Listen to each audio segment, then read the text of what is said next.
Marami akong gustong gawin sa buhay ko at isa na dun yung pagsayaw at meron pa pala na iba pa at hindi lang isa yon, marami pa yon.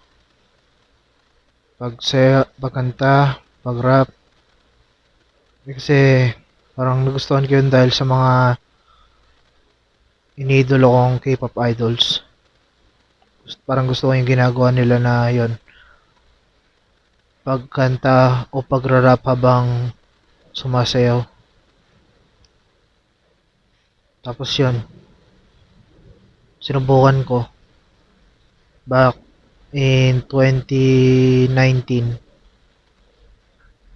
Nagustuhan ko. Tapos, makalipas ang ilan, siguro buwan, parang naging gusto ko na din na ako yung mag-produce ng kanta ko. Ako na din magsulat ng lyrics. Tapos pala, pag gagawin mo yon, kailangan pala yung ipoproduce mong beat, kailangan i-mix at master mo pa. Yun ang natutunan ko ngayon taon. Tapos, kailangan mo pang gawa ng content para mai-promote yung kanta mo na yun. Para, alam mo na, may may kitahin ka sa gagawin mo na yun. Siguro di ko namang gagawin yung pagko-content kung di ko kailangan kumita ng pera eh. Yun lang yung gusto kong gawin eh. Pagiging, yung tawag ko doon, pagiging independent idol. Kasi dati gusto ko maging idol, K-pop idol. Kaso wala eh. Di ako pumasa sa mga audition. Kasi yun, pangit ako. Tapos di pa maganda boses ko. Di ako marunong mag-rap. Pangit yung gawa kong kanta. Kaya yun, kumuha na lang ako ng sarili kong mundo. Ang tawag ko doon na yung pagiging independent idol. Kung saan ako lahat gagawa. Ako lahat gagawa ng ano, kailangan para meron akong trabaho. Kasi, ganun eh. Ganun magana yung mundo natin eh. Kailangan may trabaho ko eh. Lalo na ngayon na ano na ako, 23 na ako. Pero meron nagsasabi din na 23 ka pa lang. Marami ka pa taon. Pero parang gusto ko nang kumita ng pera. Kaso, may napanood ako na kailangan yung music, hindi ka dapat nanghihingi ng kang anong bagay sa music. Dapat, siguro hindi pala ganun. Dapat, parang hindi daw siya nakakita ng enough respect sa music. Parang ano lang,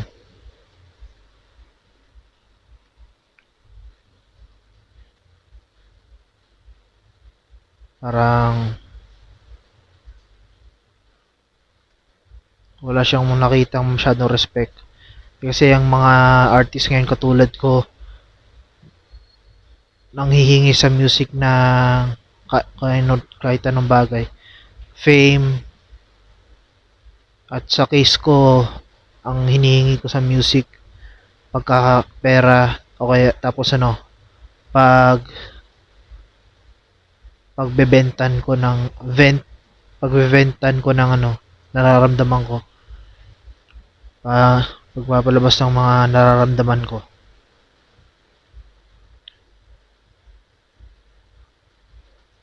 Kaso dapat daw di ganun dapat nagana eh.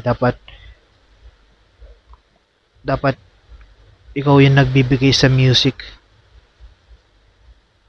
Dapat ikaw yung nagbibigay sa music. Dapat serve mo daw yung music pero wala namang maisip.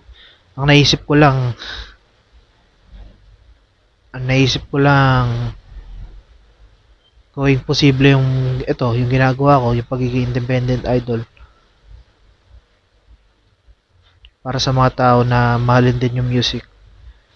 Katulad ng pagmamahal ko sa music. Kaso di naman yan yung priority ko. Yung priority ko talaga, ano eh, may labas yung nararamdaman ko tapos kumita ng pera. Yun talaga. Siguro, kailangan na din yung fame. Di na maiwasan yun na kailangan magkaroon ng fame.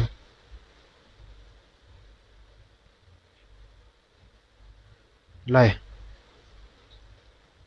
Tapos, sa music,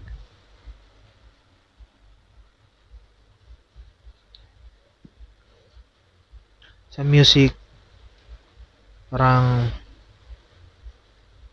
di rin na-respeto yung music ko sa mga ginagawa ko. Parang wala lang, ginagawa lang ako katotohan. Naiintindihan ko naman kasi ang pangit talaga ng gawa ko. Kung makikita niyo naman sa mga gawa ko.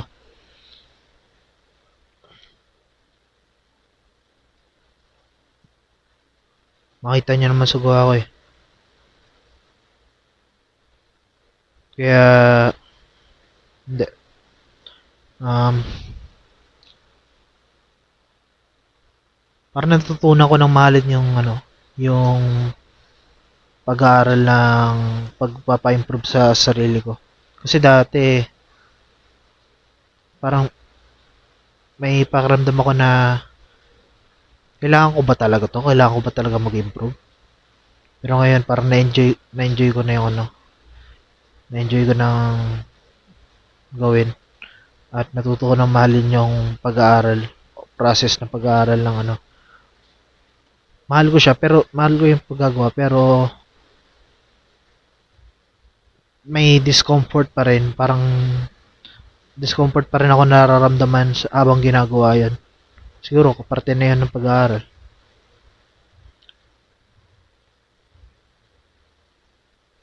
Tapos parang dati yan eh. Ewan ko, paiba-iba isip ko. Ayun, gusto ko gawin na lang. Wala lang, gawin ko lang. So, gawin ko lang, magawa ko lang. Makatapos lang ako ng kanta. Makatapos lang ako ng kanta. Makatapos lang ako ng choreography. Pero, parang,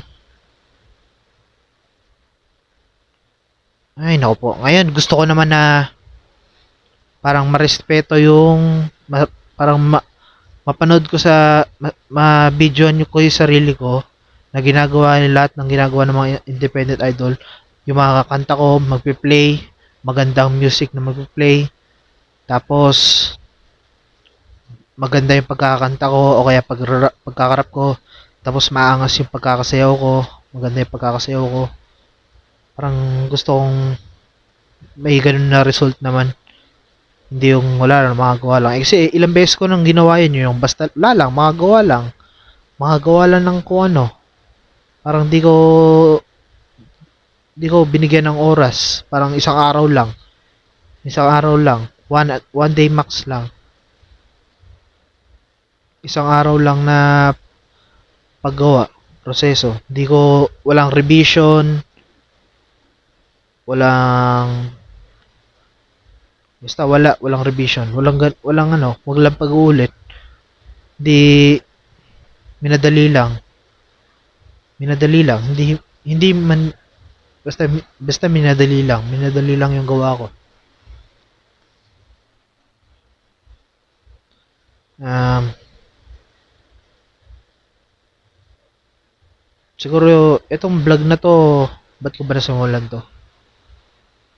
Kasi parang kanina, pakiramdam ko parang gusto ko na mag-quit eh.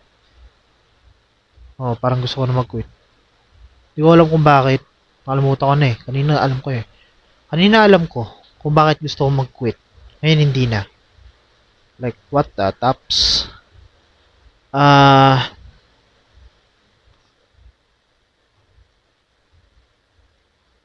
siguro na overwhelm lang ako na ang daming gagawin.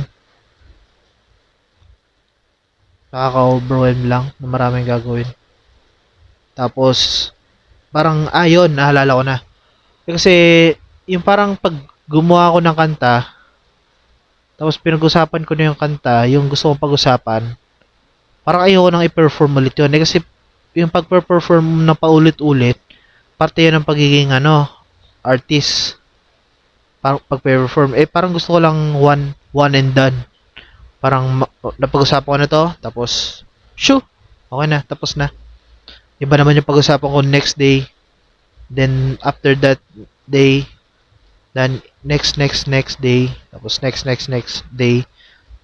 Parang iba-iba yung gusto kong pag-usapan kada ano. Siguro, gusto ko lang talaga yung idea na ano. Ewan ko, pagsasabayin ko ba tong pagiging, tong pag-vlog ko. Para mas gusto ko tong vlog eh. Parang nalalang, pawas ko lang sa isip ko na try ko kaya mag-vlog, magsalita.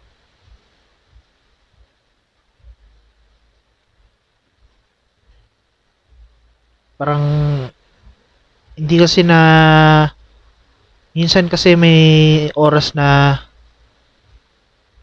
hindi na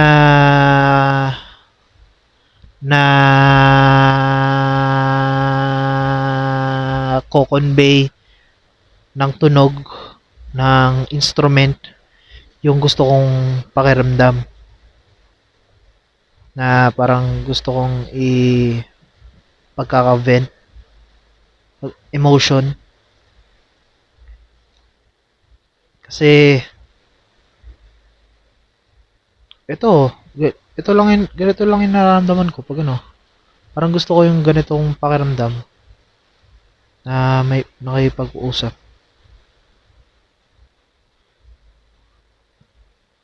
Parang gusto ko yung pakiramdam na ano.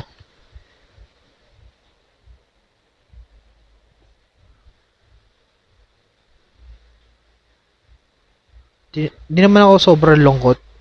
Parang gusto ko lang yung ganitong mood.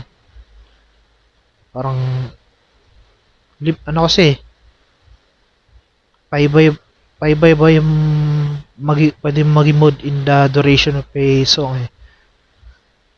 Pwedeng mamaya minor chord, tapos magano ka ng major chord, malungkot na chord, tapos masayang chord. Gusto ko lang yung wala lang, kung anong nararamdaman ko, hindi yung malungkot, masaya, malungkot, malungkot, masaya, malungkot.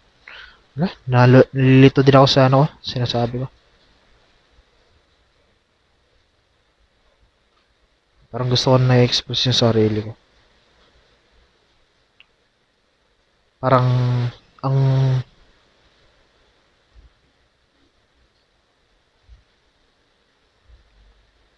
parang gusto ko lang yung magiging, siguro gusto ko lang yung pagiging independent idol dahil gusto ko, dahil, wala lang, parang gusto ko lang ma-amaze sa sarili ko na, wow, ginawa ko to. Ginawa ko tong beat, ginawa ko tong lyrics, minix ko to, minaster ko to, nag-sound design ako, tapos sumayaw ako, kumanta ako, at nag-rap ako. Parang yan, nakaka-amaze lang. Parang gusto ko lang ng satisfaction na yan. Itong ginagawa ko ngayon, parang